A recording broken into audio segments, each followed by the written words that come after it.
আসসালামু আলাইকুম, welcome back to my channel. আপনারা সবাই কেমন আছেন? আশা করি ভালো আছেন। আজকে আবার একটি নতুন রান্না নিয়ে আপনাদের মাঝে হাজির হয়েছি। রান্নাটি হলো চিংড়ি মাছ দিয়ে লাউ পাতার শাক রান্না।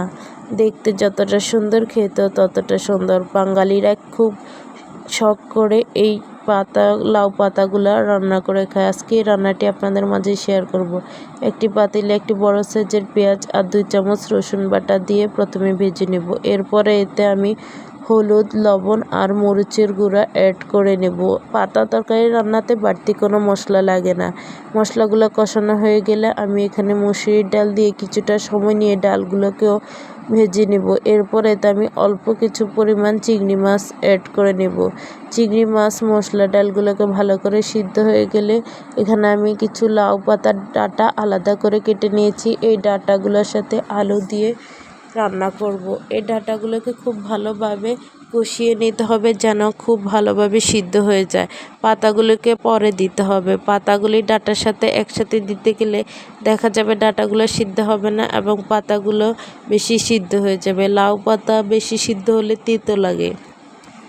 ডাঁটাগুলো সিদ্ধ হয়ে আসার পর এবার আমি পাতাগুলো দিয়ে দিব। পাতাগুলো দিয়ে 2 থেকে 3 মিনিট আরও ভালোভাবে কষিয়ে নিব।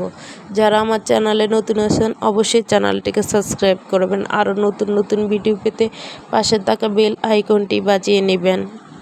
আমার ভিডিওটি দেখে যদি কেউ উপকৃত হয়ে থাকেন অবশ্যই চ্যানেলটিকে সাবস্ক্রাইব করে ভিডিওটি শেয়ার করে দিবেন যেন অন্যরাও দেখে উপকৃত হতে পারে।